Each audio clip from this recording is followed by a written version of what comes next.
A continuación, hablaremos del cerebro anterior, en específico del prosencéfalo, que hace referencia a la porción anterior del cerebro durante la fase del desarrollo del embrión.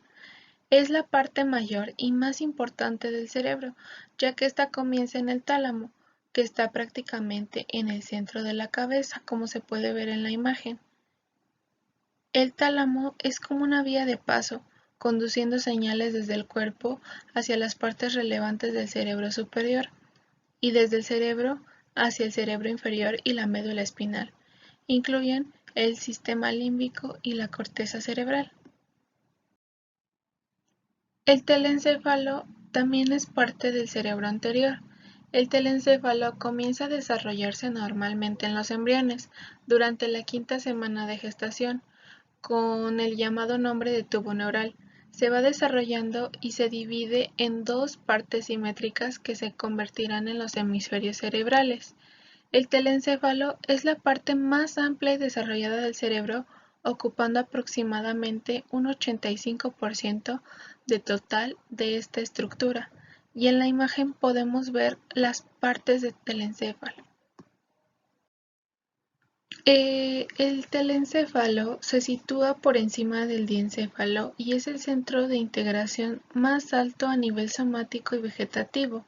Además, este se divide en dos hemisferios, el derecho y el izquierdo, que intercambian información a través de las fibras nerviosas del cuerpo calloso. Están conectados entre sí a través de diferentes nervios y se compone de diferentes zonas como el córtex prefrontal o los lóbulos temporales. Las partes que conforman el telencéfalo se implican en la mayoría de la actividad cerebral y forman el órgano más complejo del sistema nervioso que integra la información en su más alto nivel. Y en la imagen que estamos viendo podemos ver que están todas las partes en las que se divide el telencéfalo. A continuación, la primera parte en que se divide el telencéfalo es la corteza cerebral. Como podemos apreciar en la imagen, este cerebro está enumerado. La corteza cerebral pertenece al número 1, que es la superficie externa, como podemos ver. Y la corteza cerebral es la superficie externa de los hemisferios cerebrales. Es el nivel más alto que posee el cerebro, con aproximadamente 20.000 millones de neuronas que intervienen en el funcionamiento mental. En sí, es una capa de materia gris que mide aproximadamente 2 a 5 milímetros de grosor. Es una capa fina de neuronas y conexiones neuronales. Esta no es homogénea, ya que está formada por 6 capas de células y cada una de ellas con funciones concretas y específicas. La mayor parte del procesamiento de información real en el cerebro tiene lugar en la corteza cerebral. Esta está involucrada con el movimiento y los procesos sensoriales que tienen que ver con la visión, audición, percepción somatosensorial, que están relacionados con el tacto y el olfato. También intervienen en la percepción táctil y en esta región se desempeñan funciones como la percepción, la imaginación, el pensamiento, el juicio o la decisión. Esta se encuentra dividida en 4 lóbulos y cada uno de estos lóbulos se encuentra en los hemisferios derechos e izquierdos del cerebro. Ahora daremos inicio a las áreas y funciones de la corteza cerebral. Y como inicio podemos ver en la imagen todas las áreas que vamos a tomar en cuenta. La primera área de la corteza de la que hablaremos será de las áreas sensoriales primarias. Estas reciben información sensorial directamente de los núcleos talámicos específicos. Cada sentido, visión, audición, tacto, etc., tienen su área sensorial primaria que codifica esta información sensorial. Tienen una organización topográfica y están representados en la superficie de la corteza. la superficie corporal, el mundo externo o el rango de frecuencias audibles. Lo primero es la corteza somestésica o somática primaria. Esta recibe información de sensibilidad general, tacto, dolor, temperatura, presión, etc., a partir del núcleo ventral posterior del tálamo. El segundo es la corteza visual primaria. Esta recibe información visual del núcleo geniculado lateral del tálamo. Y el tercero, que es la corteza auditiva primaria, que es la información auditiva del núcleo geniculado mediante el tálamo. En la imagen podemos ver que nos están representando todas las áreas sensoriales en las cuales podemos recibir información. Ahora hablaremos del área motora. Las zonas encargadas de los mecanismos cerebrales asociados al movimiento corporal están situadas en la porción anterior de ambos hemisferios, es decir, en el lóbulo frontal. En el área motora se dan origen los tractos motores descendentes, que parten de la corteza cerebral hacia las motoneuronal de tronco y médula espinal. Dentro de esta región encontramos dos áreas esenciales para nuestro funcionamiento. La primera es el área motora primaria y la segunda, área del lenguaje de Broca. En la imagen que podemos ver, hay tres incisos. El A, del lado izquierdo, el plano lateral del cerebro en el que se muestra la ubicación de la corteza motora primaria, y podemos ver cómo le está señalando como surco central, y vemos que es como una línea vertical, como se representa. El B es la representación del cuerpo en el que la corteza motora primaria.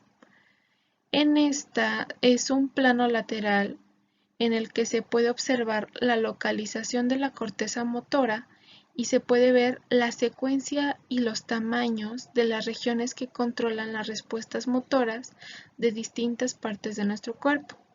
Y AC, que es el homúnculo motor.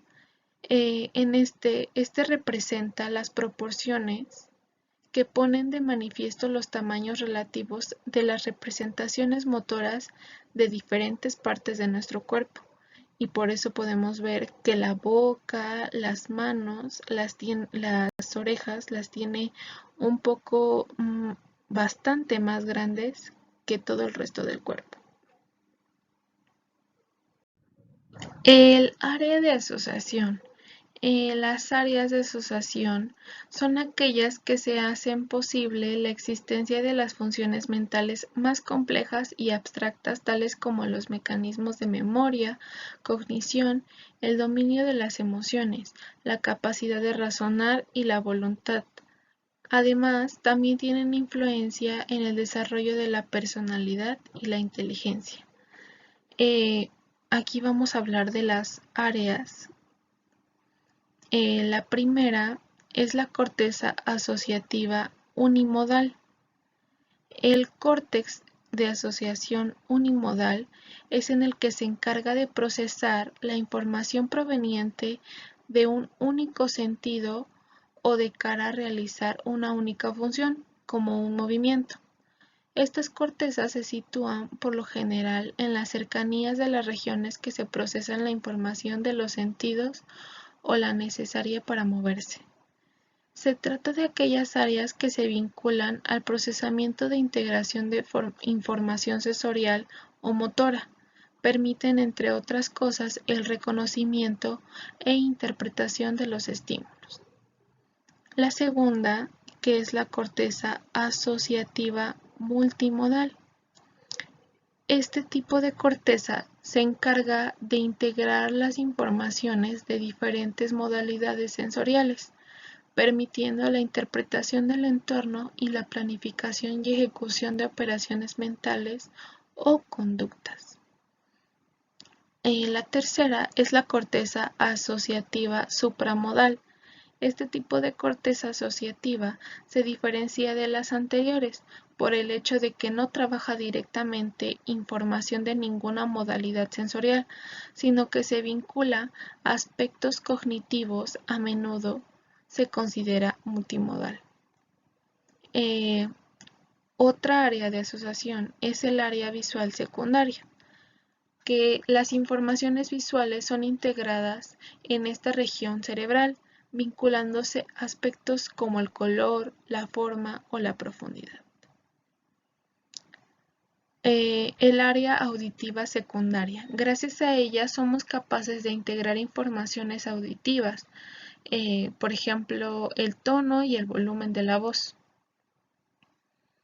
El área somática secundaria. En esta área se integran percepciones procedentes de la somestesia,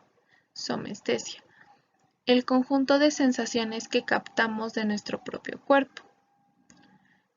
Otra área que es la premotora y corteza motora suplementaria. Áreas asociativas de tipo motor dedicada a la integración de las señales necesarias para preparar una acción o conducta. Posee los programas necesarios para llevar a cabo un movimiento. En lo que respecta a las áreas de asociación multimodal y supramodal, de manera general podemos indicar la existencia de tres grandes áreas cerebrales. La corteza asociativa prefrontal, que está situada por delante de la corteza motora. La corteza prefrontal es una de las áreas cerebrales que mayor vinculación tiene con respecto al control y gestión de la conducta, siendo en gran medida responsable de cómo somos.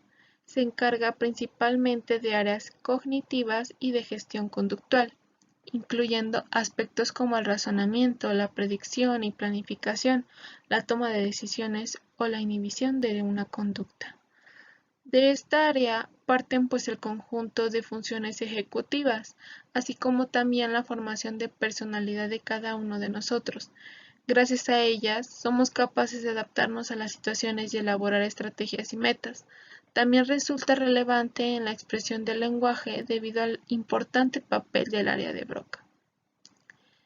El área de asociación parietotemporo-occipital. En esta área de asociación se encuentra situada entre lóbulos temporal, parietal y occipital, integrando diferentes informaciones procedentes de sentidos como la visión, el tacto y el oído. Esta área asociativa resulta fundamental para el ser humano, puesto que es una gran medida, gracias a ella vinculamos los datos procedentes de las distintas vías perceptivas. Permite el simbolismo, la interpretación y el entendimiento de la realidad como un todo conjunto. También permite la percepción consciente y la orientación. Gracias a ella, concretamente a la situada en el hemisferio izquierdo, también somos capaces de interpretar el lenguaje tanto oral como escrito. Se llama cuerpo calloso al principal conjunto de fibras nerviosas que une ambos hemisferios cerebrales, el izquierdo y el derecho. Esta estructura está formada fundamentalmente por axones neuronales, recubiertos de mielina, con lo que forman parte de la sustancia blanca del cerebro. La principal función del cuerpo calloso es la de transmitir información de un hemisferio a otro, permitiendo la comunicación interhemisférica.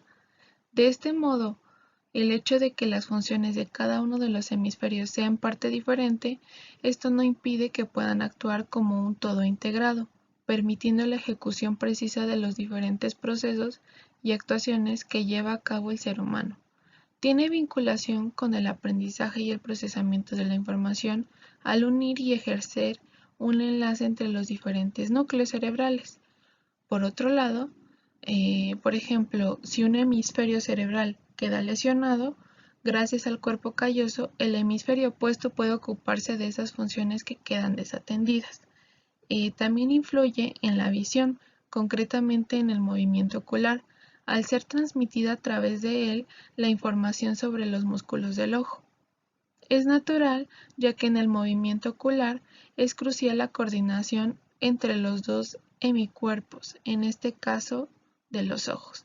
Y como podemos ver en la imagen, están ambos hemisferios, el derecho y el izquierdo, y por el medio podemos ver el cuerpo calloso, que tiene una especie de forma de V similar a un puente, y esto hace que pues el cuerpo pueda transmitir toda esta información a ambos hemisferios y así se unen.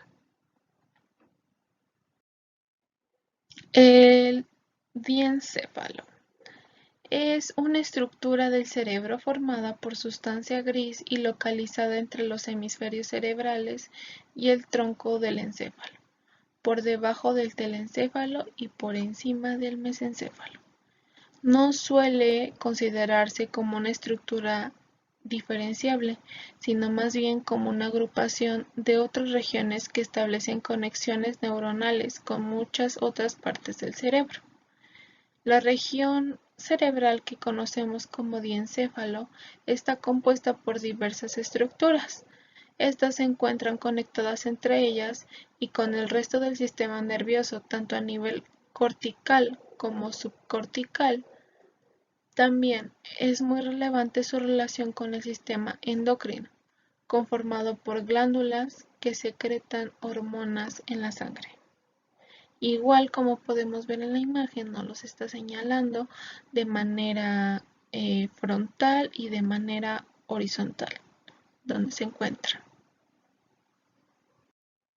A continuación hablaremos del tálamo, que es una de las áreas más importantes del diencéfalo.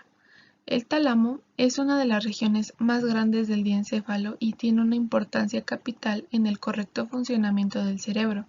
El tálamo es la estructura que recibe la información de todos los sentidos y la integra, es decir, recoge lo que llega de distintos sentidos y forma un único pack, entre comillas, para que las estructuras de la corteza cerebral lo tengan más sencillo a la hora de procesar la información. Sus funciones del tálamo son la integración de datos sensoriales. Es la de ser una de las primeras paradas en el cerebro para que la información que nos llega a través de los sentidos. El tálamo procesa esta información sensorial y descarta las partes que no sean demasiado importantes y manda el resultado final hacia la corteza del cerebro, donde esta información seguirá siendo procesada. Otra de sus funciones es el ciclo del sueño-vigilia. El tálamo, al igual que el hipotálamo, interviene a la hora de regular el ritmo con el que la sensación del sueño va y viene. También tenemos la función y la conciencia, que tiene un papel muy importante en la aparición de la conciencia y todo lo que está relacionado con ella, desde la capacidad de pensar en los propios pensamientos hasta el uso del lenguaje, pasando por la capacidad de centrar la atención en informaciones concretas según los objetivos que se tengan en cada momento. También tenemos la regulación de las emociones, que no solo está conectado con circuitos que llevan información sensorial, sino que también interactúa con vías neuronales que participan directamente en la aparición de estados emocionales. No por nada el tálamo está rodeado por el sistema límbico y pues podemos ver en la imagen que está representado de manera frontal y de manera horizontal y es el área roja. Hablaremos del hipotálamo, que es un área muy importante en lo que es el cerebro anterior. El hipotálamo es la agrupación de sustancia gris localizada por debajo del tálamo. En este caso, el hipotálamo es la estructura más importante del cerebro en lo que se refiere al desarrollo de conductas esenciales para organizar la supervivencia, pues regula la producción de distintas hormonas vinculadas a respuestas y acciones primitivas. Esto incluye controlar el hambre, regular los impulsos, desarrollar el apetito sexual e incluso regular las funciones de los órganos viscerales. Eh, Ellos son el corazón, los pulmones, los intestinos, etc. Y controlar el sistema endocrino. es decir, el conjunto de glándulas del cuerpo humano. El hipotálamo está constantemente recibiendo información proveniente de todas partes del cuerpo y mandando órdenes en consecuencia, porque su tarea es hacer que nada de lo que ocurre en el interior del organismo rompa el equilibrio de cómo debe funcionar la globalidad del cuerpo. Funciona como un medidor de diversas partes del cuerpo, esté o no en contacto con el cerebro. Para influir en las partes más alejadas, permite que se liberen en la sangre hormonas que en cuestión de minutos llegan a su destino para desencadenar el proceso necesario. Un ejemplo sería que si nosotros nos encontramos en una situación de peligro, el hipotálamo lo que va a hacer es, se va a encargar de todo lo que pasa en nuestro organismo y va a hacer que funcione coherentemente con la preparación para reaccionar de una manera rápida. También otros procesos de los que se encarga el hipotálamo son los niveles de sueño y el ciclo circadiano, la excitación sexual, la conducta asociada a ella, el nivel de hambre, la presión sanguínea, la tensión muscular, la temperatura corporal y los niveles de energía posibles. Y en la imagen podemos ver dónde se encuentra el hipotálamo de una manera un poco más clara. El sistema límbico también pertenece a lo que es toda esta estructura del cerebro anterior. El sistema límbico es un sistema formado por varias estructuras cerebrales que regulan las respuestas fisiológicas frente a determinados estímulos. Es decir, en él se encuentran los instintos humanos. Entre estos instintos encontramos la memoria involuntaria, el hambre, la atención, los instintos sexuales, las emociones como el placer, el miedo, agresividad, también la personalidad y la conducta. Está formado por partes como el tálamo, hipotálamo, hipocampo, amígdala cerebral, cuerpo calloso, septo y mesencéfalo, que aquí lo podemos ver en la imagen, están señaladas todas estas áreas. El sistema límbico interacciona muy velozmente y al parecer sin que necesite mediar estructuras cerebrales superiores con el sistema endocrino y el sistema nervioso periférico. Bueno, a continuación yo les hablaré un poco de lo que es el mesencéfalo, también conocido como el cerebro medio. Tenemos que su ubicación está entre el diencéfalo y la protuberancia anular. Como podemos ver en la imagen sería esa parte rosa. Y también tenemos una vista desde la cara inferior del cerebro y sería este triángulo turquesa. Bueno, vamos a ver que sus funciones, su función principal va a ser coordinar todos los mensajes que llegan al cerebro y que van hacia la médula espinal. Van a seguir un camino específico que va a ser de la médula al tálamo y después a la corteza, o al revés, de la corteza al tronco. Y vamos a ver que su división va a estar conformada por 4 elevaciones que están redondeadas, a las cuales se le llama cuerpos cuadrigéminos. Estos van a dividirse en superiores e inferiores. Los superiores se van a encargar de los reflejos visuales, reflejos oculares, y los inferiores de reflejos auditivos, que deba tener también que ver con los movimientos, ambos van a tener que ver con los movimientos de nuestra cabeza respecto a los estímulos que estemos recibiendo. Y después tenemos que dentro de su estructura también contiene pedúnculos cerebrales y algunos núcleos, como el núcleo rojo, que van a tener que ver con la sustancia gris y la sustancia blanca. Vemos que también va a tener una estrecha relación con la conexión que hace el cerebro con el cerebelo para la coordinación motora, como ya lo había mencionado, y pues también va a tener influencia en nuestra marcha y postura. Vamos a ver que otra de las funciones importantes que tiene son estas vías dopaminérgicas con las que cuenta el mesencéfalo. Bueno, tenemos que los axones usan dopamina como neurotransmisor, que salen de la sustancia negra del encéfalo y hacen sinapsis con el cuerpo estriado. Para eso tenemos dos sistemas de neuronas dopaminérgicos, que serían el sistema nigroestriatal y el otro el sistema mesolímbico. El primero va a ser un conjunto de fibras que se van a encargar del control motor. De hecho, vemos que cuando se degeneran, se producen enfermedades como el Parkinson. Y por otro lado tenemos el segundo, que va a tener que ver con la respuesta emocional y que va a participar con la recompensa conductual. Y pues se ha demostrado a través de diversos estudios que esto tiene relación con la drogadicción y las alteraciones psiquiátricas.